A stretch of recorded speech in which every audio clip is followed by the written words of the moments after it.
നമ്മുടെ കോട്ടയ്ക്കൽ പുത്തൂർ ഗ്രൗണ്ടിൽ ഒരു അടിപൊളി ഫെസ്റ്റ് നടക്കുന്നുണ്ട്. ഫെസ്റ്റിന്റെ ഭാഗമായിട്ട് 7-ാം തീയതി മുതൽ പല സെലിബ്രിറ്റികളും ഫെസ്റ്റിൽ പങ്കെടുക്കുന്നുണ്ട്. പാട്ടിന്റെ സുൽത്താനായ കണ്ണൂർ ഷെരീഫ്, റിമി ടോമി, അതുപോലെ തന്നെ ഫെബ്രുവരി 9-ാം തീയതി നമ്മുടെ സ്വന്തം ഹനാൻഷയും വരുന്നുണ്ട്. ഇതിന്റെ ഹൈലൈറ്റ് ഈ കാണുന്ന റോബോഡോട്ട്സും കൂടെയാണ്. ഇത് നമ്മുടെ കൂടെ ഡാൻസ് ചെയ്യും, നമുക്ക് ഷെയ്ക്ക് ഹാൻഡ് ഒക്കെ തരും. നമുക്ക് ഫോട്ടോസ് ഒക്കെ എടുക്കാൻ വേണ്ടി ഇവിടെ ഒരു സെൽഫി പോയിന്റ് തന്നെ ഉണ്ട്.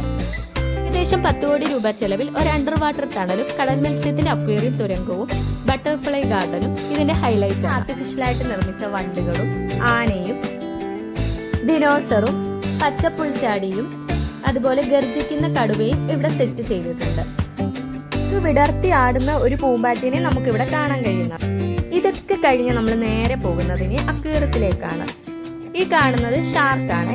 ഇവിടെ കടലിൽ കാണുന്നതും അതുപോലെ തന്നെ ഫ്രഷ് ആയിട്ടുള്ള വാട്ടറിൽ നമുക്ക് ഒരുപാട് മത്സ്യങ്ങളെ കാണാൻ കഴിയുന്നതാണ്. അപ്പോൾ എനിക്ക് ഈ ഫിഷിന്റെ പേരൊന്നും എനിക്ക് അങ്ങനെ അറിയില്ല. ഈ കാണുന്ന ഫിഷ് ടൈഗർ ഫിഷ് ആണ്. ഈ കാണുന്ന ഫിഷ് സ്പോർട്സിൻ എന്ന ഫിഷാണ്. അത് നല്ല ക്യൂട്ടായിട്ടുള്ള ഫിഷ് അല്ലേ. ഇത് നമ്മുടെ തെരണ്ടി മീനാണ്.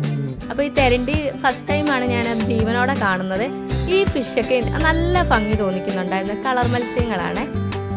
ഒരുപാട് തരം ഫിഷുകളുണ്ട്. നമ്മൾ കണ്ടിട്ടുള്ളതും കാണാത്തതുമായിട്ടുള്ള ഒരുപാട് തരം ഫിഷുകളുണ്ട്. ഒരുപാട് വെറൈറ്റി ഫിഷുകളുണ്ട്. ഈ കാണുന്ന ഫിഷ് അരാപ്പൈമയാണ്. ഇത് നമ്മുടെ കുട്ടികളുടെയൊക്കെ അത്രയും വലിപ്പം തോന്നിക്കുന്നുണ്ട്. ഇത് ഞാൻ പറഞ്ഞത് വത്തളെന്നാണ്, നമ്മുടെ സ്വന്തം നത്തോലി മീൻ. അപ്പോൾ വത്തള് വന്നിട്ടുണ്ടെന്നാണ് ഞാൻ ഇവിടുത്തെ പറയുന്നത്. മീനുകൾ ഉറങ്ങുന്ന കാഴ്ചയാണ് ഇത്. ഇതൊക്കെ ഫസ്റ്റ് ടൈമാണ് ഞാൻ കാണുന്നത്. അപ്പോൾ ഞാൻ നല്ല ഹാപ്പി ആയിരുന്നു ഇതൊക്കെ കണ്ടപ്പോൾ തന്നെ. ഈ കാണുന്നത് ക്രാബാണ്, ക്രാബ് ഫിഷാണ്. അപ്പോൾ അതിൻ്റെ വലിപ്പം കണ്ടുകൊണ്ടാണ്. ഇത് സ്റ്റാർ ഫിഷ്. അതിൻ്റെ കൂടെ തന്നെ മുള്ളം ഫിഷുകൾ ഉണ്ടായിരുന്നു. അക്വേറിയത്തിനുള്ളിൽ പൂച്ച കിടന്നുറങ്ങുന്നുണ്ട്. അപ്പോൾ അത് കാണാൻ പറ്റുന്നുണ്ടോ എന്ന് അറിയില്ല. ശ്രദ്ധിച്ച് നോക്കിയാൽ അറിയാൻ പറ്റും. 2 പൂച്ചകളാണ് കിടന്നുറങ്ങുന്നത്. ഫെസ്റ്റിന്റെ ഹൈലൈറ്റ് ആയ റോബോഡോട്ട്സ് ഗ്ലാസ് തുരങ്കത്തിന് പുറമെ ഇവിടെ തന്നെ പലതരം കൺസ്യൂമർ ഹാള്, എക്സിബിഷൻ, മാജിക് ഇവയൊക്കെ ഉണ്ട്. കുട്ടികൾക്കൊക്കെ അടിച്ചു പൊളിക്കാൻ പറ്റിയ ഒരു ഫെസ്റ്റ് തന്നെയാണ് ഇത്. ഇതിന്റെ ടിക്കറ്റ് ചാർജ് വന്നിരിക്കുന്നത് 150 രൂപയാണ്. ഇഗ്വാന, പെരുമ്പാമ്പ് ഇതിനൊക്കെ നമുക്ക് കയ്യിലെടുക്കുകയൊക്കെ ചെയ്യാവുന്നതാണ്.